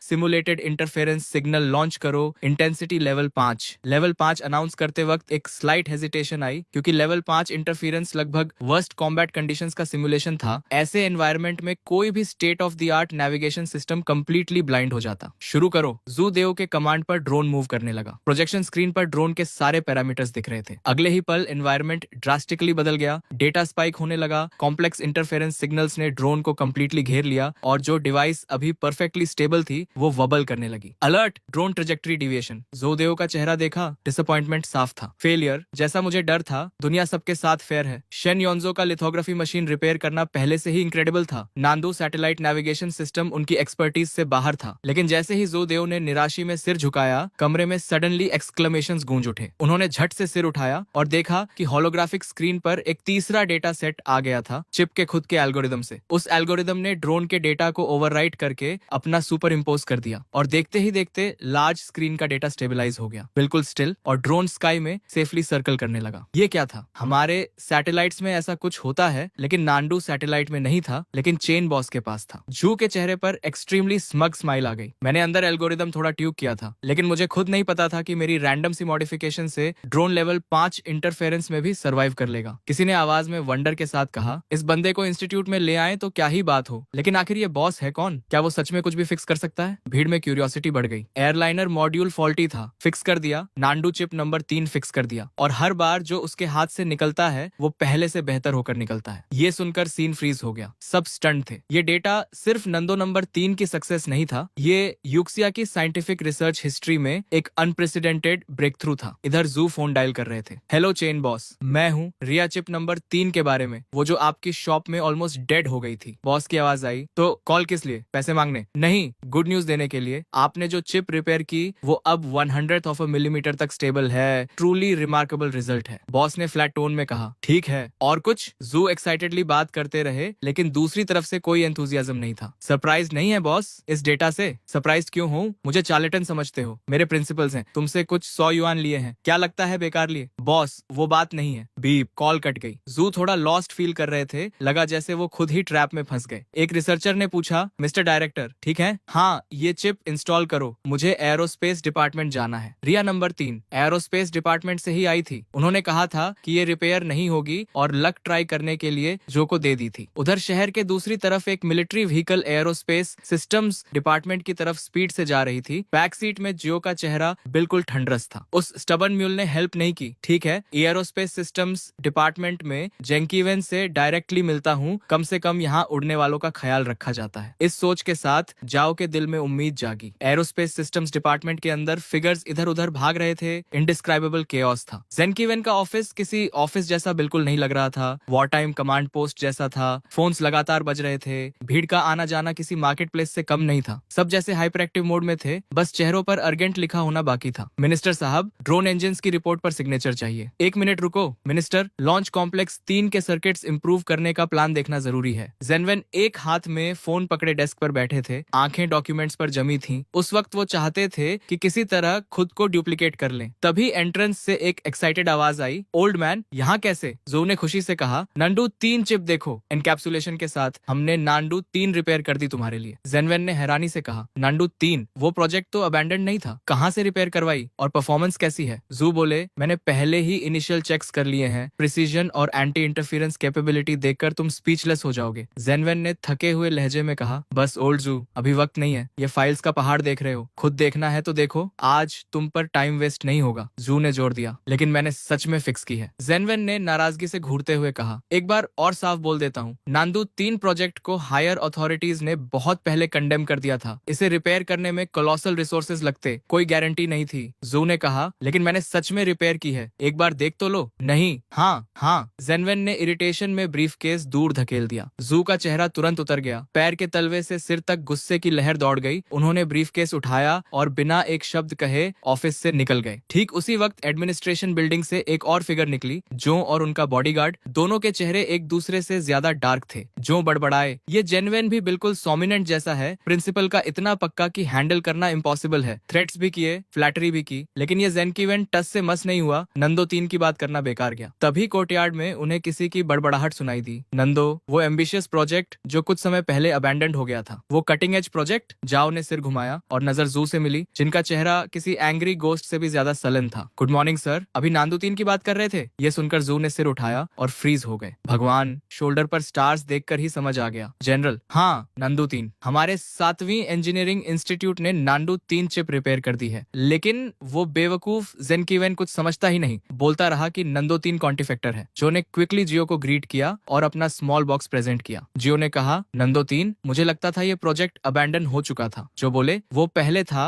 हमारे रिसर्च इंस्टीट्यूट ने प्रॉब्लम ओवरकम कर ली है। चिप टेक्नोलॉजी अपग्रेड हो गई है। अब इसकी प्रिसीजन इतनी है कि मक्खी को टारगेट कर सके। Anti interference capability super human level की है। आसमान गिर जाए तो भी काम करती रहेगी। और सबसे इंपॉर्टेंट, इसका खुद का इंडिपेंडेंट कंप्यूटिंग एल्गोरिदम है। फाइनली एक रिसेप्टिव ऑडियंस मिला था। जू पैशनेट प्रेजेंटेशन मोड में आ गए। जाओ अमेजमेंट से सुन रहे थे। सच में इतनी पावरफुल है? वो जनरल थे, ट्रूप्स लीड करना जानते थे, लेकिन साइंटिफिक रिसर्च डेटा उनकी समझ से बाहर था। जू बोले, जनरल, मैं आपसे कैसे झूठ बोलूंगा? अगर इसे मिसाइल पर इंस्टॉल करें तो एब्सोल्यूट प्रिसीजन, सोल्जर्स को इक्विप करें तो वो एनिमी लाइंस के पीछे जाकर टारगेट्स मार्क कर सकते हैं, HQ से कांस्टेंट कांटेक्ट रख सकते हैं। बिल्कुल परफेक्ट। जाओ के चेहरे के एक्सप्रेशंस बदलने लगे। पहले इंटरेस्ट, फिर डाउट, फिर शॉक। सांसें अपने आप तेज हो गईं। High precision targeting, ultra resistant to jamming, independent communication channel. हर वर्ड जाओ के दिल में प्रिसीजन से लगा। गारंटी दे सकते हो? बिल्कुल, मैं 7वीं रिसर्च इंस्टीट्यूट का डायरेक्टर हूँ। मेरी रैंक के डायरेक्टर की बात का वेट होता है। ठीक है, तो मैं मास प्रोडक्शन के लिए स्पेशल फंड्स रिलीज करने को तैयार हूँ। अगर कम पड़े तो एडिशनल फंडिंग भी लूंगा, लेकिन पहले हमारी ट्रूप्स इसे ट्राई करेंगी। शॉर्ट टर्म में किसी और को सप्लाई नहीं होगी। जू ने समझाया, जनरल, मास प्रोडक्शन अभी पॉसिबल नहीं है क्योंकि इस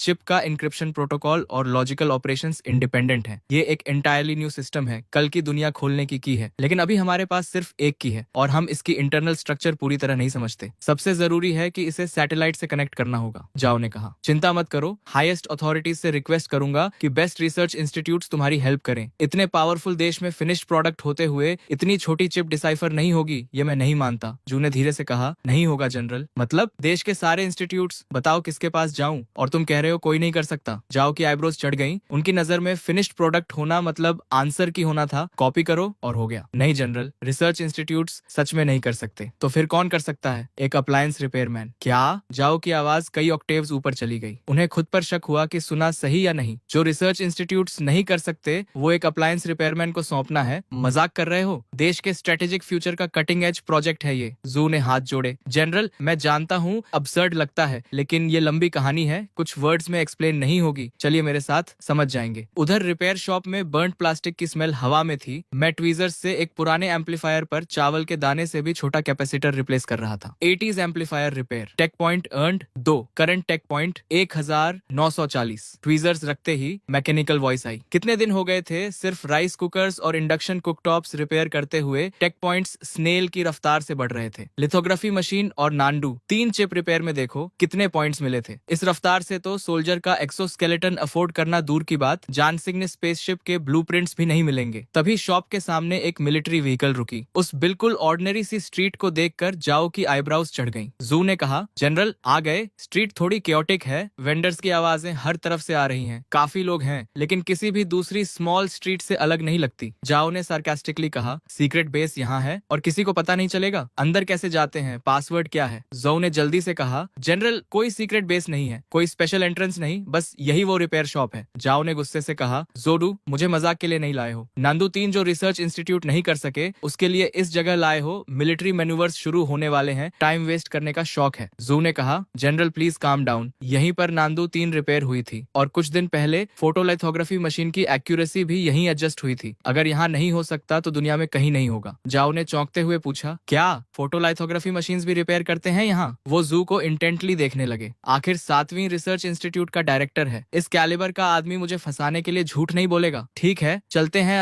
अंदर, लेकिन अगर वैसा नहीं निकला जैसा बताया है तो चाहे दुनिया के किंग हो, उड़ा दूंगा। जाओ ने कपड़े ठीक किए और रिपेयर शॉप की तरफ बढ़े। जू ने राहत की सांस ली। Detection of repairable objects, type 3 tactical flashlight, internal circuit short circuit, individual tactical goggles, Falcon thermal imaging layer peeled off, damaged hummingbird micro communicator signal receiver module. जैसे ही वो अंदर आए, मैंने जाओ के साथ वाले बंदे पर तुरंत रिपेयरेबल चीजें स्पॉट कर ली। ये सब मिलिट्री इक्विपमेंट था और जो ग्रुप लीड कर रहा था वो क्लियरली कोई बड़ा आदमी था, आर्मी का बड़ा ऑफिसर। जो ने कहा, बॉस काफी टाइम हो गया। मैंने पॉलिटनेस से कहा, सर काफी टाइम हुआ, कैसे हैं? कस्टमर इज किंग, पॉलिट तो रहना पड़ेगा। जो बोले, बिल्कुल ठीक है, चिप भी ठीक है, जो भी रिपेयर करते हो चेन बॉस परफेक्टली काम करता है। वापस जाकर पूरी बैटरी ऑफ टेस्ट की, परफॉर्मेंस ओरिजिनल से भी बेटर निकली। मैंने फ्लैट टोन में कहा, कोई नई बात बताओ। जाओ ने साइडवेज नजर से देखा। उन्हें कम से कम 40 से 50 साल के किसी एक्सपर्ट की उम्मीद थी, लेकिन ये तो मुश्किल से 20 साल का लड़का था। प्रिसीजन इंस्ट्रूमेंट्स की उम्मीद थी, लेकिन रस्ट और बर्न प्लास्टिक की स्मेल के अलावा कुछ नहीं था। Young, smooth talking, nonchalant, arrogant, और ये एक्सपर्ट माना जाए। जाओ मन ही मन बोले, ये तो बुरा मजाक है। मैंने कहा, जनरल अभी शुरू भी नहीं हुए और तुम्हारे साथ जो चीफ और एडीडी कैंप है, उनकी बेल्ट पर टैक्टिकल फ्लैशलाइट का सर्किट बोर्ड प्रॉब्लम में है। गॉगल्स की थर्मल इमेजिंग कोटिंग पूरी तरह पीलिंग ऑफ हो रही है, रात को अंधे के बराबर है, और माइक्रो कम्युनिकेटर का सिग्नल मॉड्यूल भी फ्राइड है। ये मुंह पर एक्सप्लोड नहीं होगा, इसकी चिंता नहीं है। मेरी आवाज लाउड नहीं थी, लेकिन सबके कानों तक पहुंची, खासकर जाओ के एडीडी कैंप के। उसने इनक्रेजुलसली पूछा, ये कैसे पॉसिबल है? जाओ के एडीडी कैंप ने रिपोर्ट किया, जनरल फ्लैशलाइट कुछ दिन पहले ट्रेनिंग में एक्सीडेंटली डैमेज हुई थी। गॉगल्स और कम्युनिकेटर ब्रेकडाउन हो गए थे। आज रिप्लेस करने का प्लान था, लेकिन राउट सडनली बदल गया। जाओ भड़क गए। इतना इंपॉर्टेंट इक्विपमेंट तोड़ रखा है, मिशन पर हो या पार्क में घूम रहे हो, रिपोर्ट किए बिना रिप्लेस नहीं होता। बैटलफील्ड पर तो वॉकिंग टारगेट बन जाते। जाओ पहले से गुस्से में थे और अब एट डे कैंप पर उंगली उठाकर बरस रहे थे, लेकिन तभी जो का बॉडी फ्रीज हो गया। वो अंदर आते वक्त एक वर्ड नहीं बोले थे, तो इस लड़के को ये सब कैसे पता चला? तुम्हें कैसे पता? तब कहीं जाकर जाओ को रियलाइज हुआ, उनकी आंखें मुझ पर जम गईं। सालों की कॉम्बैट ट्रेनिंग से उस बूढ़े सोल्जर में एक आइस एरा आ गई थी, जो अचानक अनलैश हो गई। जो डर के मारे उछल पड़े। उन्हें लगा जाओ के ऑर्डर पर एट डे कैंप मुझे बाहर खींचकर पीट देगा। मैंने बिना घबराए कहा, ऑनेस्ट लोग बॉडीगार्ड लेकर नहीं चलते। वैसे आर्मी में रैंक से मुझे कोई फर्क नहीं पड़ता, लेकिन ये मेरी जगह है। मेरे टेरिटरी पर ड्रैगन को भी झुकना पड़ता है और टाइगर को भी लेटना पड़ता है। पसंद नहीं तो दरवाजा खुला है। जू की आंखें फट गईं। चेन बॉस इतना डायरेक्ट मत हो, ये जनरल हैं, चाहे तो तुम्हारी शॉप को ब्लास्ट फर्नेस में डाल दें। जाओ भी स्टंट थे। डिसबिलीफ और शॉक दोनों उनकी आंखों में दिखे। सालों में ड्रिल सार्जेंट की कुछ किक्स के बाद किसी ने उनसे इस तरह बात करने की हिम्मत नहीं की थी। जाओ के एट डे कैंप से रहा नहीं गया। उसने मुट्ठी बांधी और मेरी तरफ लपका। रुको, जाओ ने ऑर्डर दिया। एट डे कैंप जहां था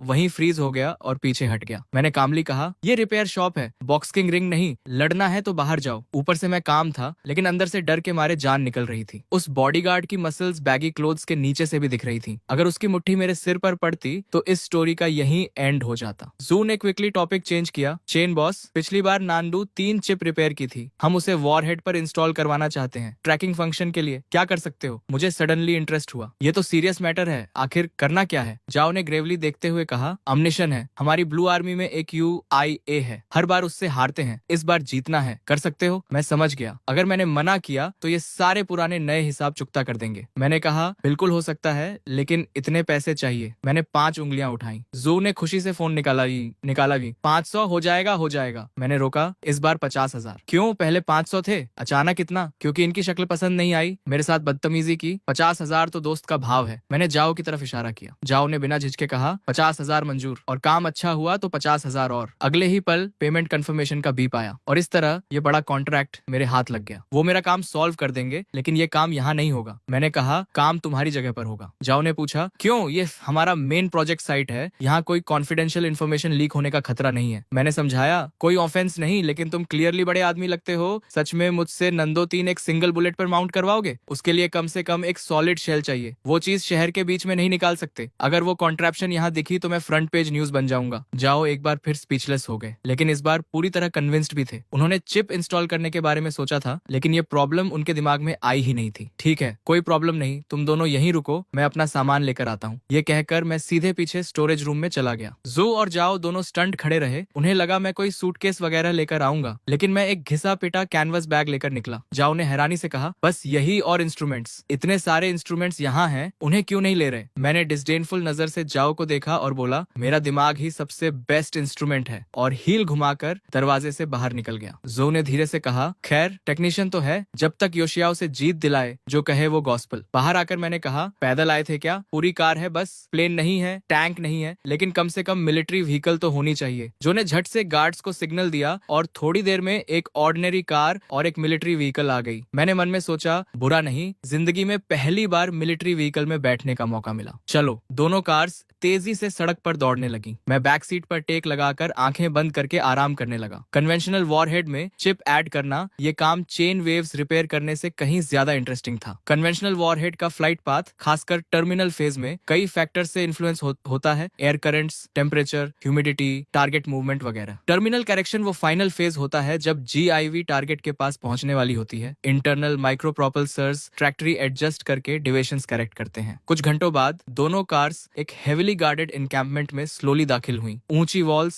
इलेक्ट्रिक फेंसेस, हर तरफ गार्ड्स, हेविली आर्म्ड सोल्जर्स लगातार पेट्रोल कर रहे थे। अंदर घुसते ही एक टेरिबली ऑस्टियर एटमॉस्फेयर फील हुई। ये डेफिनेटली मिलिट्री कैंप था, कोई शक नहीं। माहौल सच में इम्पोजिंग था। जू ने कहा, मिस्टर चेन आ गए। मैं वॉन कैनवस बैग थामे कार से उतरा। बिल्डिंग के अंदर जाते ही मैं कंप्लीटली स्टनड रह गया। रिपेयर शॉप से तो रात दिन का फर्क था। एक ह्यूज हैंगर जैसी structure, open space, precision instruments से भरा हुआ, जिनके नाम भी मुझे नहीं पता थे, सब ऑपरेट हो रहे थे। अलग अलग यूनिफॉर्म्स में स्टाफ मेंबर्स अपने अपने पोस्ट्स पर बिजी थे और मेरी एंट्री होते ही सबकी नजरें मुझ पर आ गईं। एक ने धीरे से कहा, वो जनरल जो है ना, पीछे वो यंग आदमी कौन है? दूसरे ने जवाब दिया, पता नहीं, कोई इंपॉर्टेंट नहीं लगता, किसी गांव से आया देहाती लग रहा है। तीसरे ने कहा, बकवास बंद करो, जनरल जो के साथ ऑर्डिनरी आदमी नहीं होता। जो ने आवाज लगाई, सब काम रोको, असेंबल करो। थोड़ी देर में दर्जनों मिलिट्री टेक्नीशियंस यूनिफॉर्म्स में लाइन में खड़े थे। जाओ ने कहा, इंट्रोडक्शन करवाता हूँ, ये जुदेंग है, 7वीं रिसर्च इंस्टीट्यूट के डायरेक्टर, और ये शेनवांजो हैं, एक रिपेयर शॉप के ओनर। सबने एक साथ मेरी तरफ देखा। चेहरों पर इनकॉम्प्रिहेंशन साफ था। एक रिपेयर शॉप का ओनर यहाँ क्या कर रहा है? जाओ ने जू से कहा, डायरेक्टर जू, इंट्रोडक्शन आप करवाइए। जू ने ब्रीफकेस से चिप निकाली। डियर कॉलीग्स, आज हम इसी चीज के लिए यहाँ हैं। सबने गर्दनें आगे की। ये क्या है? हाई टेक्नोलॉजी लग रही है। ऑर्डिनरी तो नहीं है, लेकिन काम क्या करती है? जू ने बताया, ये नंदो 3 सैटेलाइट नेविगेशन सिस्टम की चिप है। नंदो 3, वो रिसर्च प्रोजेक्ट तो बंद हो गया था, टेक्नोलॉजी नहीं थी, पैसे नहीं थे, टाइम नहीं था, ये वापस कैसे आई? बेस के सीनियर ऑफिसर ने चिप हाथ में लेकर क्लोजली देखा। सीमलेस मोनोकोक डिजाइन, ऐसी टेक्नोलॉजी पहले कभी नहीं देखी। सर्किट मटेरियल भी अनयूजुअल है, ऑर्डिनरी सिलिकॉन नहीं, कार्बन बेस्ड मटेरियल लग रहा है। प्रिसीजन देखो, कम से कम 3 नैनोमीटर से कम होगी। किस लैब से आई है, पूरा सीरियल नंबर है, और इस लेवल के इंटीग्रेशन के साथ कूलिंग का इंतजाम। जब रन करेगी तो हीट इनॉर्मस होगी। कुछ ही सेकंड्स में पूरी भीड़ चैटरिंग और एक्सक्लेमिंग करने लगी। जाओ ने सीन देखा। ये सब दूसरे रिसर्च इंस्टीट्यूट से पोच किए गए स्पेशलिस्ट थे, और इन सब ने एक नजर में समझ लिया था कि ये चिप कितनी फॉर्मिडेबल थी। जाओ ने पूछा, तो क्या सोचते हो सब? एक सीनियर ने बिटर स्माइल के साथ सिर हिलाया। सॉरी जनरल, हम इसे पूरी तरह समझ नहीं पाए। बस इतना कह सकते हैं कि ये ऑब्जेक्ट एक्सेप्शनल है, और जिस इंस्टीट्यूट ने बनाई वो भी उतनी ही एक्सेप्शनल होगी। बाकियों ने भी सिर हिलाया। चेहरों पर कंफ्यूजन और गहरा होता जा रहा था। जाओ का चेहरा डार्क हो गया। उन्हें लगता था यहाँ के लोग टॉप नॉच हैं, लेकिन इतनी छोटी चिप इनकी समझ से पूरी तरह बाहर थी। जाओ ने गहरी सांस लेकर मेरी तरफ मुड़कर कहा, मिस्टर चेन, इन्हें ब्रीफ इंट्रोडक्शन दे सकते हो? मैं तभी से डिस्क्रीटली इक्विपमेंट और सराउंडिंग्स ऑब्जर्व कर रहा था। रिपेयर शॉप से कंपेयर करें तो रात दिन का फर्क था, लेकिन इतना सोफिस्टिकेटेड सेटअप इन इनकॉम्पिटेंट्स के हाथ में, ये सच में रिडिकुलस था। मैंने एक छोटी कॉन्टेम्प्टस लाफ दी, आगे बढ़कर चिप उठाई और बोला, मुझे लगा था तुम नोटिस नहीं करोगे, लेकिन इतने क्लूलेस हो गए ये नहीं सोचा था। सबके माथे पर बल पड़ गए। एक ने कहा, यह है कौन? बच्चा है, यहाँ जो आता है कम से कम डॉक्टरेट होती है। ये तो यूनिवर्सिटी फिनिश भी नहीं किया लगता। क्या एरोगेंट टोन है, खुद ही घुट जाएगा। मैंने बिना परवाह किए कहा, इसे रिया नंबर 3 कहते हैं, ये तो जानते हो। इसकी सेंट्रल कंप्यूटिंग यूनिट 114 न्यूक्लियॉन्स की सीक्वेंस यूज करती है। तुम नहीं समझोगे, ये नॉर्मल है। किसी ने पूछा, 114 न्यूक्लियॉन्स की सीक्वेंस ये क्या होती है? हम जानना चाहते हैं कि इस लेवल के इंटीग्रेशन के साथ ऑपरेशन के दौरान हीट डिसिपेशन कैसे मैनेज होती है। मैंने डिटैच्ड एयर के साथ चिप दिखाते हुए कहा, वो मैंने ऑलरेडी मॉडिफाई कर दिया है। टिंगसन परमाबाइट और thermally super conducting material use किया है। रियल वर्ल्ड कंडीशंस में स्टेबल डेली ऑपरेशन के लिए परफेक्टली अडेप्ट हो जाती है। चिप पर ये माइक्रो परफोरेशंस देख रहे हो, ये मिनिएचर थर्मो इलेक्ट्रिक जनरेशन के इंटेक पोर्ट्स हैं। कैलकुलेशन से जो थर्मल एनर्जी प्रोड्यूस होती है वो इलेक्ट्रिकल एनर्जी में कन्वर्ट हो जाती है, यानी सिस्टम पूरी तरह सेल्फ सफिशिएंट है। लेकिन वहां मौजूद कोई भी काम नहीं था।